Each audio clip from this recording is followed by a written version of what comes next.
Hi everyone, this is Mindy Egan and welcome back to another video for My Favorite Things. In today's video, I'm going to be creating a spooky Halloween background.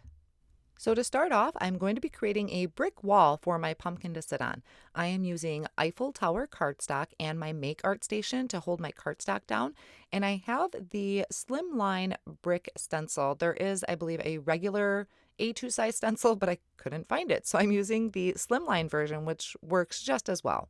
So I'm holding everything down with my magnets, and then I'm going to ink blend on black soot distress oxide ink. Now, what I really love about brick backgrounds is they don't have to be perfectly blended. You can have some that are darker than others.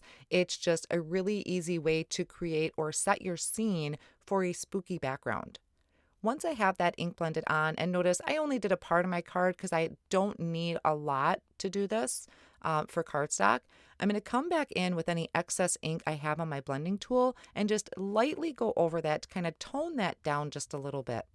Now, I will end up trimming that panel down afterwards, but for right now, I'm using it as a guide for my background that I'm going to ink blend now. Now, once again, I'm using my Make Art Station to just kind of hold my cardstock down, and I am starting off with a carved pumpkin distress oxide ink, and mine was super juicy, so I didn't need to blend a lot of that on.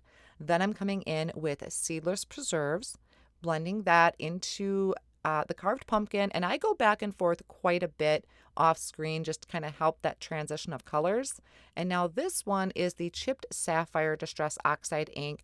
Once again, starting from the top, blending into my seedless preserves, and then I'm going to come in with black soot. And I decided to kind of go all the way around, so it's going to draw your attention towards the center kind of, which is where I'm going to place my pumpkin. So going around all of those edges, and then I really do come back in with my other colors and just help blend those. So it's a really nice seamless transition between those.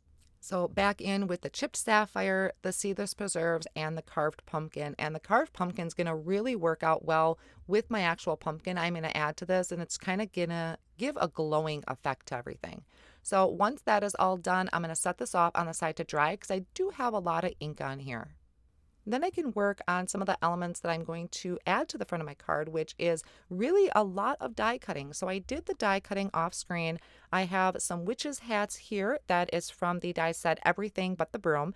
I die cut those out of black cardstock, and then the little strip or the band that goes on the hat, I die cut from some purple glitter cardstock. Now, my original plan was to have 3 pumpkins going across my scene, but as you're going to see later on, it didn't quite work out that way, but I just have these extras here for later on for another card. Now I have the pumpkins, which is from the Jack-o'-lantern die set that I die cut from some orange cardstock, and I also cut another one from yellow cardstock that's going to be my base. And I'm just using some cardstock colors from the MFT cardstock collection, and then I die cut out all of those jack-o'-lantern faces. So I'm attaching all of my jack-o'-lantern faces on top of that yellow cardstock so it looks like they're lit up. And I'm just using some liquid glue to do all of this attaching. And then I'm adding my hats. So one of them was going to be just straight on centered, and the other ones I was kind of putting at an angle. So like I said, I really wanted to have these 3 on the card, but it just didn't quite fit. So I'm going to save these because they are just too cute. For the sentiment for my card, I am just using the word boo, and I die cut that from the Stitches alphabet. So I have 2 layers of white cardstock, and then the top layer is going to be a gold glitter cardstock, and that just is going to add a little dimension to my sentiment on the top of my card.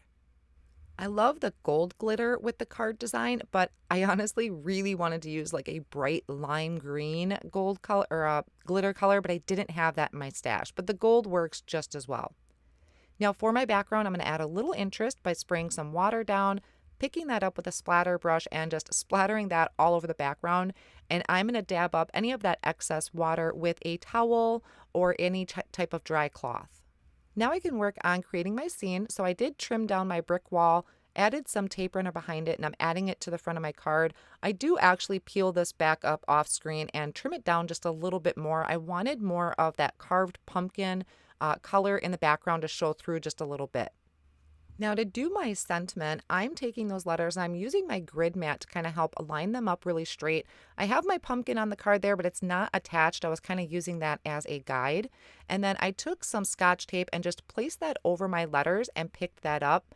And I could add my liquid glue behind it and place this on the front of my card. So that Scotch tape holds them in straight for me, and I can also see exactly where I'm placing it. You have to be really careful though, because that Scotch tape doesn't want to stick to the glitter paper very well, but it held just enough for me to be able to put that on the front of my card. So once I have my main sentiment there, I can add my jack-o'-lantern to the front of the card just using some liquid glue. I didn't add any foam squares to it because I think it had enough dimension with the layers of cardstock that I used. And now for a kind of sub-sentiment, I really loved this Itty Bitty Boo's stamp set. So off screen, I heat embossed it in white embossing powder on black cardstock and trimmed it down to a thin strip.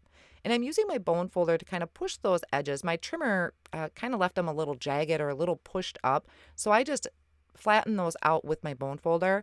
And then I lined the back of it with some black foam squares, and I'm adding that right underneath my jack-o'-lantern. So my main ink blended panel here is cut to 4 by 5 1/4, and I layered it with 3 more pieces of heavyweight cardstock that is cut to that same size. You could either use foam tape to add dimension, or I like to use just some cheap heavy cardstock, and then adding that to a light gray card base. So there we have our spooky background. I love the glow in the background behind that pumpkin. I definitely want to use this color combination again for my Halloween cards. So I hope you enjoyed today's video. I want to thank you so much for joining me today, and I'll see you again soon.